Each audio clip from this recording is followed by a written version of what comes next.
प्रिय विद्यार्थियों, online classes में आपका पुनः स्वागत है। राजनीति विज्ञान बीए प्रथम वर्ष राज्य के संदर्भ में हम चर्चा कर रहे थे। पिछले क्लासेस में राज्य को समझने का प्रयास हमने किया था और उसी कड़ी में राज्य के कुछ कार्यों का भी जिक्र हमने किया था। तो राज्य के असंख्य कार्य हैं। यह योग्य है कि राज्य के कार्यों की लिस्ट गिनाया जाना इतना सरल नहीं है, क्योंकि वर्तमान में राज्यों के स्वरूप में भी तब्दीली आई है। न केवल वर्तमान में, बल्कि जब से राज्य बना है तब से लगा करके वर्तमान तक राज्य नामक संस्था हमेशा से परिवर्तनशील रही है, गतिशील रही है। ये जिक्र हमने राजनीति विज्ञान की परिभाषाओं को समझने के दौरान भी किया था। और अपनी इस गतिशीलता के कारण, अपनी इस परिवर्तनशीलता के कारण राज्य का स्वरूप भी देश काल के अनुसार परिवर्तित होते रहा है। उसी अनुरूप उसके कार्यों का विस्तार और परिवर्तन भी होते रहा है। तो इस दृष्टिकोण से हमें ये समझना होगा कि राज्य के कार्य अत्यंत व्यापक हैं और राज्य के कार्यों को किसी सीमा रेखा में नहीं बांधा जा सकता। 14वीं शताब्दी के बाद राज्यों का संप्रभु स्वरूप, यद्यपि राज्य स्वरूप से ही संप्रभु था, लेकिन संप्रभुता शब्द गढ़ा गया और करीब मैकियावेली के समय से जो है संप्रभुता अख्तियार करने के बाद में राज्य के कार्यों को सीमित किया जाना संभव नहीं था। और धीरे धीरे जब लोकतांत्रिक क्रांति का उदय हुआ और धीरे धीरे जब विश्व के अधिकांश राज्य लोकतांत्रिक व्यवस्था में चले गए और करीब 20वीं शताब्दी को जैसे लोकतंत्र की शताब्दी कहा गया, उसके बाद भी परिवर्तन रुका नहीं और धीरे धीरे लोकतांत्रिक राज्यों का जो गतिशीलता है, उनका जो परिवर्तन है, वो लोक कल्याणकारी राज्यों की तरफ होने लगा।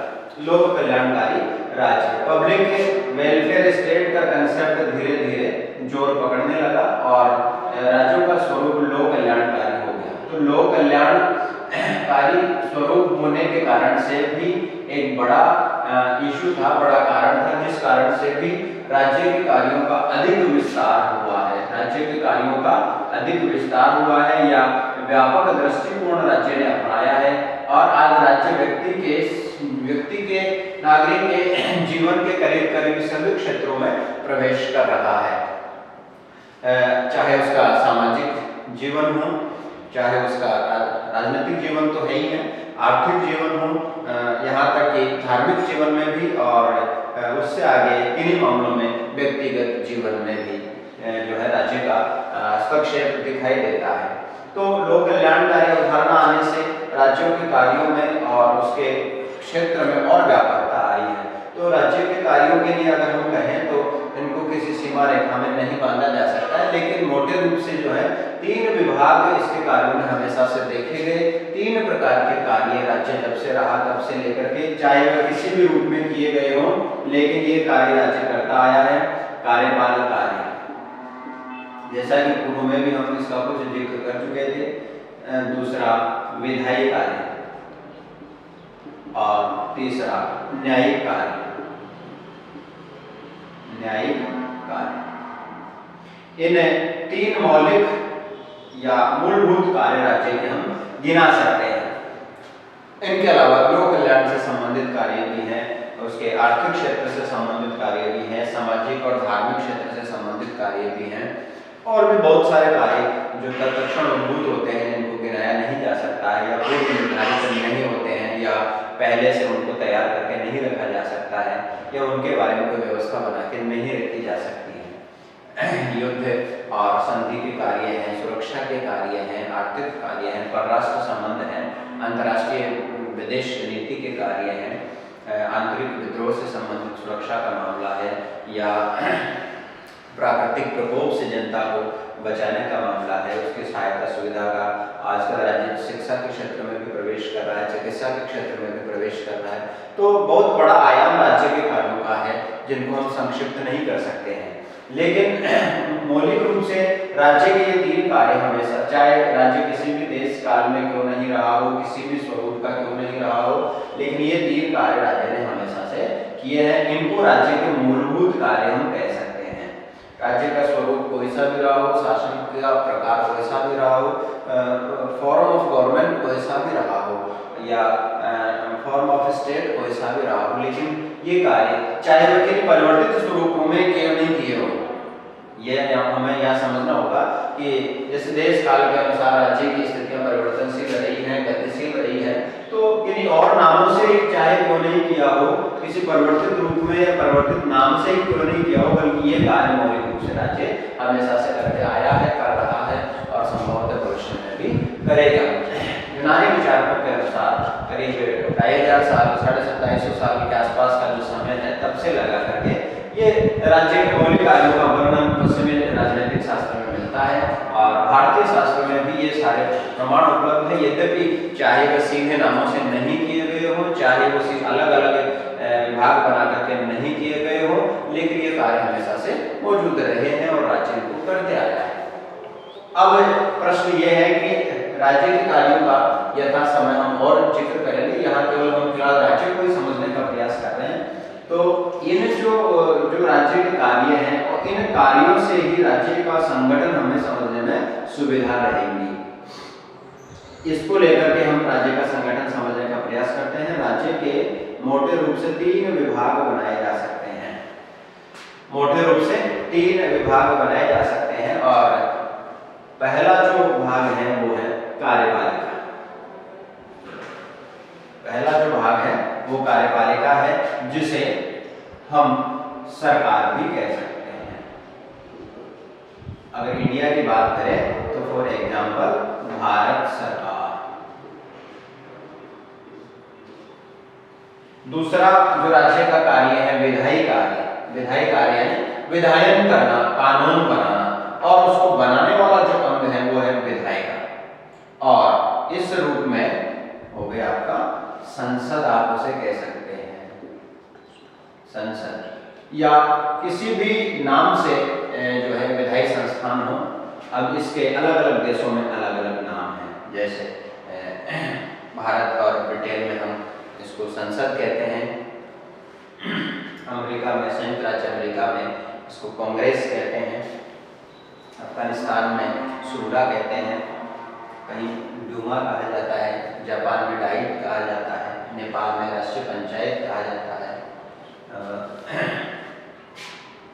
नेशनल असेंबली भी अपने पड़ोसी देश में इसको कहा जाता है। तो नाम इसका कुछ भी हो सकता है। ये राज्य का विधायी अंग है, यह प्रत्येक देश और संविधान के अनुसार इसके नाम अलग अलग हैं। ये विधायन करता है अर्थात राज्य संचालन के लिए कानून बनाने वाला अंग है विधायिका, इसको कहते हैं विधायिका, अंग का नाम है और इसको सामान्यतः हम संसद कहते हैं। और अगर भारत के संदर्भ में बात करें तो संसद हो गया भारत का संसद, भारत का संसद। अब राज्य के संगठन में तीसरा जो राज्य का मुख्य कार्य है वो न्यायिक कार्य अर्थात न्याय प्रदान करना, न्याय प्रदान करना, और न्याय प्रदान करने का कार्य न्यायपालिका, न्याय प्रदान करने का कार्य न्यायपालिका करेंगी, न्यायालय करेंगे। भारत के संदर्भ में कहें तो एक सर्वोच्च न्यायालय है और इसके अधीनस्थ अन्य न्यायालयों की श्रृंखला है, जिसे संक्षेप में हम सुप्रीम कोर्ट या एससीबी कहते हैं। इसके अधीनस्थ हाई कोर्ट्स हैं जो विभिन्न राज्यों में पाए जाते हैं। उनके अधीनस्थ जो जिला न्यायालय होते हैं, डिस्ट्रिक्ट जजेज होते हैं, और उनके अधीनस्थ जो है सबऑर्डिनेट कोर्ट्स होती हैं। तो एक न्यायिक श्रृंखला विद्यमान होती है। भारत की अगर हम बात करें तो ये न्यायिक संगठन भारत में पाया जाता है। तो हमें ये समझना होगा कि राज्य के कार्य कार्यपालक, विधायी और न्यायिक 3 मूलभूत कार्य, जितने भी कार्य हैं उनको इन 3 भागों में हमने विभाजित किया। मोटे रूप से मोटा सा विभाजन है। इसके अलावा तो लोक कल्याणकारी कार्य भी है, वित्तीय कार्य भी है, विदेश नीति से संबंधित, हालांकि सारे के सारे कार्यपालक कार्यों में इन्वॉल्व हो जाते हैं। और ये जो 3 हम इनको करते हैं उन तीनों को अलग अलग नाम दिया गया। कार्यपालक कार्य करने वाला अंग कार्यपालिका है, विधायी कार्य करने वाला अंग विधायिका है, न्याय कार्य करने वाला अंग न्यायपालिका है। भारत के संदर्भ में उदाहरण हमने लिए, कार्यपालिका फॉर एग्जाम्पल भारत सरकार हो गया आपका। भारत सरकार में राष्ट्रपति, प्रधानमंत्री और मंत्रिपरिषद शामिल हो गया। दूसरा जो कार्य करता है राज्य विधायी कार्य करता है, उसको करने वाला अंग विधायिका है। भारत के संदर्भ में हम उसे संसद कहते हैं। 2 सदनों से मिलकर और राष्ट्रपति से मिलकर बनता है। विधायिका का 3 चैम्बर का होता है, राष्ट्रपति, लोकसभा और राज्यसभा। ये भारत के संदर्भ की बात है। और तीसरा मुख्य कार्य राज्य का न्यायिक कार्य है, और इसको करने वाला जो अंग है वो न्यायपालिका है, न्याय प्रदान करने वाला। भारत के संदर्भ में मुख्य रूप से सर्वोच्च न्यायालय है जो दिल्ली में स्थित है, और भारत के न्यायिक तंत्र के शीर्ष सोपान पर होता है। इसके अधीनस्थ विभिन्न राज्यों में उच्च न्यायालय पाए जाते हैं, हाई कोर्ट्स पाए जाते हैं, जो भारत के संविधान के अनुसार न्यायिक कार्य करते हैं, विभिन्न राज्यों के कानून और संसद के बनाए कानूनों के अनुसार कार्य करते हैं, न्याय प्रदान करते हैं, और उसके अधीनस्थ न्यायालयों की श्रृंखला और पाई जाती है। ये भारत के संगठन की बात हो गई। तो राज्य को समझने के लिए जो 3 अंग हैं, 3 कार्य हैं, इन्हीं के अनुसार हम राज्य को समझने का प्रयास यहाँ पर करेंगे।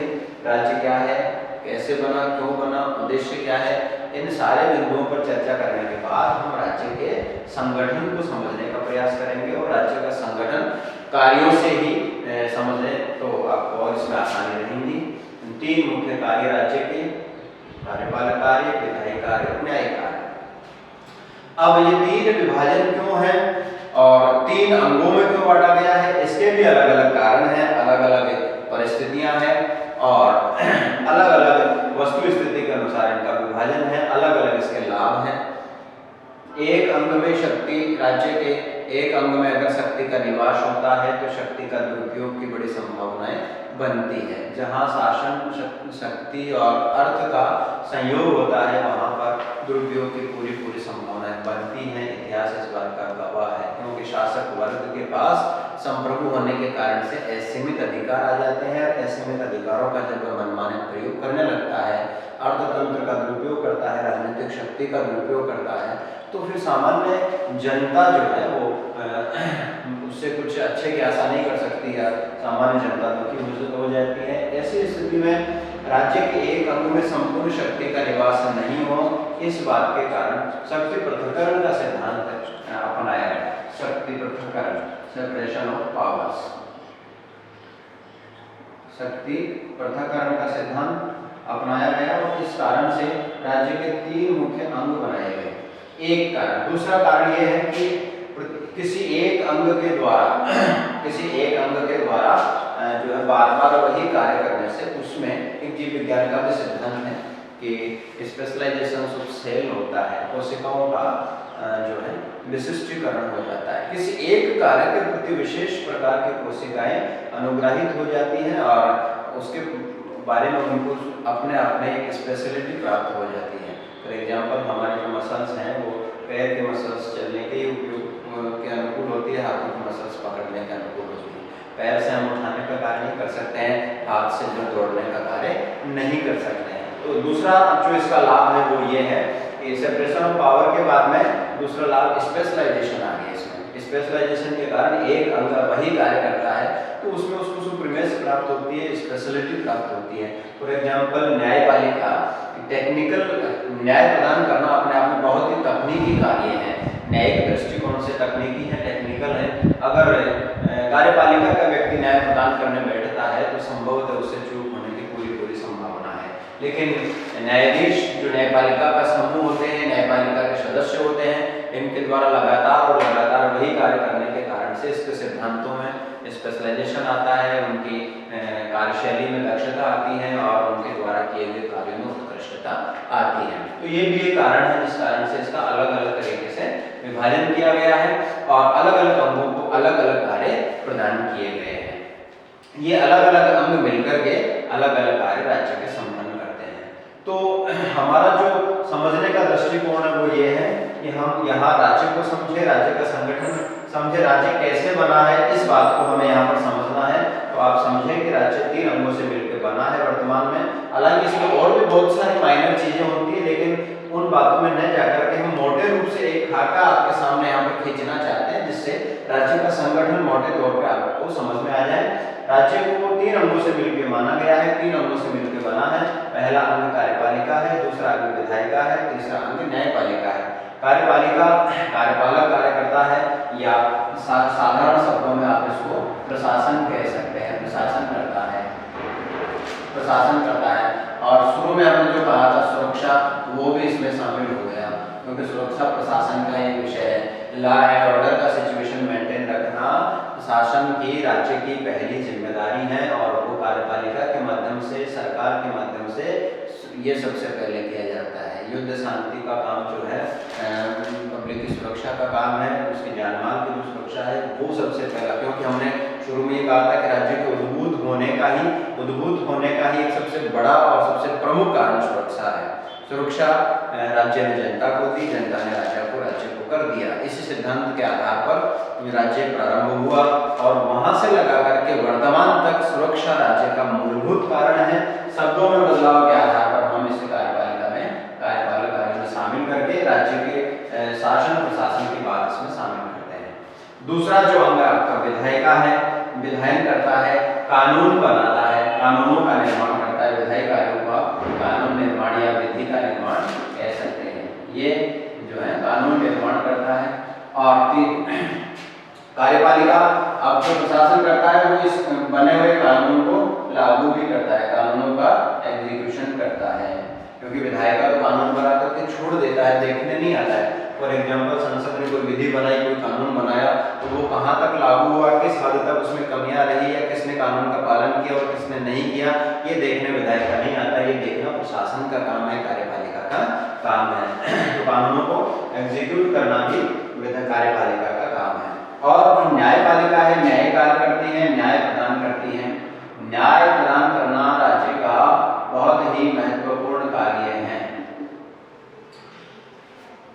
हमारे स्मृति शास्त्रों में भी और कई जगह वेद शास्त्रों में भी लिखा गया है कि न्याय जो है वो राजा का सर्वोच्च प्राथमिकता का कार्य होता है। और नारद स्मृति में यहाँ तक लिखा है कि जो राजा या जिस राजा के राज्य में प्रजा अन्याय से पीड़ित होती है, वह शीघ्र ही अपने कुल सहित नष्ट हो जाता है। ऐसा ही उल्लेख मनुस्मृति में भी आता है कि जिस राज्य के राजा के राज्य में प्रजा अन्याय और अत्याचार से पीड़ित और दुखी होती है, वह राजा शीघ्र ही अपना अंत स्वयं ही कर लेता है। तो न्याय प्रदान करना हमारे स्मृति शास्त्रों के अनुसार भी महत्वपूर्ण और सर्वोच्च प्राथमिकता का कार्य है राजा के लिए, क्योंकि न्याय की स्थापना के माध्यम से ही प्रजा में राजा का विश्वास उत्पन्न हो, प्रजा का राजा में विश्वास उत्पन्न होता है। उस राजा को प्रजा में स्वीकारोक्ति मिलती है, उस राजा को प्रजा जो है अपने पिता तुल्य मानती है, और उसके आदेशों का पालन स्वेच्छाया ही करती है, बिना किसी दबाव के, अगर कोई राजा अपने राज्य में सही न्याय की स्थापना करता है। अब जहां तक हम बार बार राजा शब्द का प्रयोग कर रहे हैं, तो डेमोक्रेसी में निर्वाचित हो गए। अंतर केवल इतना है कि ये बातें राजतंत्र की हैं, लेकिन वो बातें आज डेमोक्रेसी में भी लागू है, क्योंकि आज जनता द्वारा निर्वाचित है, तो उसी जगह बैठने वाले शासक वर्ग है। पहले राजवंश से आ रहा था शासक, अब डेमोक्रेसी में जनता चुन के भेज रही है। बाकी शासक के पास अधिकार, शक्तियां और उसकी स्थिति और हैसियत तो वही है जो पुराने जमाने में राजा की हुआ करती थी। केवल डेमोक्रेसी में उसके आने का रास्ता या उसके आने का चैनल बदला गया है। अब जनता स्वेच्छा या वॉलंटरली उसको तय कर रही है कि हमारा शासक कौन बनेगा। वो किसी नाम से हो सकता है, कहीं पर राष्ट्रपति के नाम से है, कहीं पर प्रधानमंत्री के नाम से है, कहीं पर चांसलर के नाम से है, कहीं पर गवर्नर के नाम से है, कहीं पर सम्राट के नाम से है। वो किसी भी नाम से सकता है, लेकिन उसके आने का जो तरीका और जो चैनल था वो बदल दिया गया। बाकी उसकी हैसियत तो आज भी वही है। तो राजा या राज्य का या शासक का सर्वोच्च प्राथमिकता का कार्य न्याय प्रदान करना है, और न्याय के माध्यम से न्याय ही एक ऐसी स्थिति है जो ऐसा तत्व है जो समाज में समानता स्थापित कर सकता है, या यूं कहें कि बलशाली के बल प्रयोग के अतिरेक को रोक सकता है। न्याय ही ऐसी स्थितियां उत्पन्न करता है। तो न्याय प्रदान करना राज्य का सर्वोच्च प्राथमिकता का कार्य है, और वर्तमान समय में ये कार्य न्यायपालिका कर रही है, न्यायालय कर रहे हैं। न्यायपालिका न्यायाधीशों का एक समूह है जो ऊपरी तंत्र से लगा करके नीचे के तंत्र तक क्रमबद्ध रूप से, श्रृंखलाबद्ध रूप से फैले हुए होते हैं। जहाँ न्यायपालिका का जहाँ अध्ययन करेंगे, न्यायपालिका राज्य के खंड के रूप में अलग से पढ़ेंगे, विधायिका राज्य के खंड के रूप में अलग से पढ़ेंगे, कार्यपालिका राज्य के खंड के रूप में अलग से पढ़ेंगे। वहां पर इन तीनों अंगों का विस्तार से हम जिक्र और करेंगे। यहाँ राज्य को समझने के लिए हम संक्षिप्त बात इनकी यहाँ पर कर रहे हैं। तो न्यायपालिका वर्तमान में जो न्यायाधीशों का समूह है। ये भी कई प्रकार के, एक तो डेमोक्रेटिक फॉर्म में होती है, कहीं पर कमिटेड फॉर्म में होती है। अधिनायक तंत्रों में न्यायपालिका का स्वरूप और संगठन अलग प्रकार का होता है। स्वतंत्र समाजों में, राज्यों में न्यायपालिका का संगठन अलग प्रकार से होता है, क्योंकि न्यायपालिका का जो प्रकृति है, उसका जो नेचर है वो ये है कि ये जिस व्यवस्था में भी सर्वायु होती है, न्यायपालिका जिस व्यवस्था में भी सर्वायु होती है तो उसी व्यवस्था को बनाए रखने का प्रयास करती है। अगर ये डिक्टेटरशिप वाले राज्यों में रहेंगी, समग्रतावादी सर्वाधिकारवादी राज्यों में रहेंगी, तो ये उसी व्यवस्था को प्रोटेक्ट करेंगी।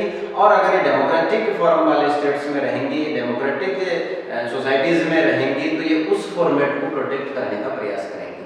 तो न्यायपालिका का अपने आप में एक नेचर होता है कि जिस व्यवस्था में ये सर्वाइव करती है, उसी व्यवस्था को बनाए रखने का प्रयास करती है। इसीलिए डेमोक्रेटिक जो सोसाइटीज हैं, जो डेमोक्रेटिक स्टेट्स हैं, वहाँ का जो जुडिशरी है वो सिस्टम उसी फॉर्मेट का होता है और उसी को बनाए रखने के लिए प्रयास करता है। उसी के अनुरूप न्यायिक निर्णय निकल के सामने आते हैं और उसी व्यवस्था में वह विश्वास करता है।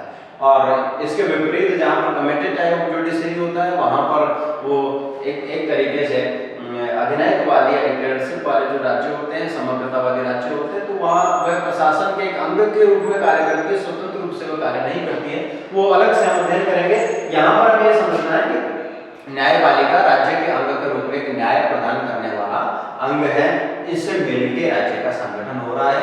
तो ये बात तय रूप से समझ लें, 3 अंगों से मिलकर राज्य का निर्माण वर्तमान में मोटे रूप से हम मान लें। कार्यपालिका, विधायिका और न्यायपालिका शक्ति पृथक्करण के आधार पर ये अंग काम करते हैं और इन तीनों के संगठन से राज्य का निर्माण करते हैं। अब आधुनिक संदर्भों में राज्य का जो संगठन है, उसके अंग के रूप में हम प्रत्येक अंग का अलग अलग सेपरेटली अध्ययन करेंगे। इस दृष्टिकोण से सबसे पहला जो हमारा बिंदु है वो है आपका कार्यपालिका। और कार्यपालिका के जो संगठन है या कार्यपालिका क्या है, इसको समझने का हम सबसे पहला प्रयास करेंगे। और आपके सिलेबस के अकॉर्डिंग मॉडर्न कंटेक्स्ट में इसको समझना है। जैसे हम कहें कि कार्यपालिका जो है वो आपका इन मॉडर्न कंटेक्स्ट,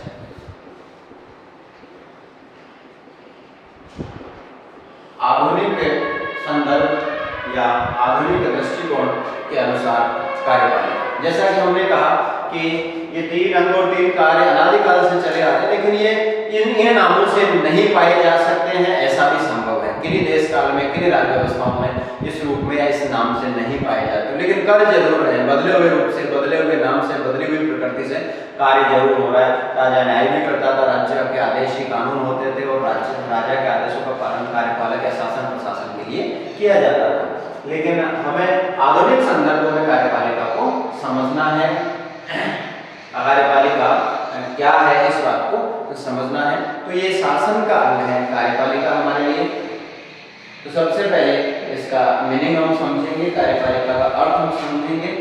सरकार का एक द्वितीय महत्वपूर्ण अंग है और राज्य के प्रशासन का संचालन करती है। राज्य के प्रशासन का संचालन करती है और विधायिका की जो कानून के रूप में मूर्त इच्छा है, उसको मूर्त रूप प्रदान करती है। विधायिका ने कानून बनाया, यानी कि विधायिका की इच्छा है। कानून विधायिका की इच्छा का प्रतिनिधित्व करते हैं और बन गया, लेकिन तब तक उसकी वास्तविकता नहीं है या जब तक उसका अर्थ नहीं है, जब तक वह लागू नहीं हो जाए या उसका सही दृष्टिकोण से पालन नहीं हो जाए, ऐसी स्थिति में ये जो है कार्यपालिका विधायिका की इच्छा को, कानूनी इच्छा को मूर्त रूप प्रदान करती है, जिसको हम पहले जिक्र कर चुके हैं कि कार्यपालिका जो है विधायिका द्वारा बनाए गए कानूनों का एग्जीक्यूशन करती है, उनको लागू करती है। गिलक्राइस्ट महोदय ने कार्यपालिका को परिभाषित करने का प्रयास किया है, जिसके अनुसार कार्यपालिका सरकार का वह अंग है जो कानून के रूप में अभिव्यक्त जनता की इच्छा को कार्य रूप में परिणत करता है। कानून के रूप में अभिव्यक्त जनता की इच्छा को कार्य रूप में परिणत करता है। अर्थात कानून के रूप में व्यक्त जनता की इच्छा। विधायिका का गठन किससे हो रहा है? विधायिका यानी संसद। संसद का गठन कौन कर रहा है? जनता कर रही है। जनता निर्वाचनों के द्वारा संसद का गठन कर रही है। और इसकी इच्छा क्या है? कानून है।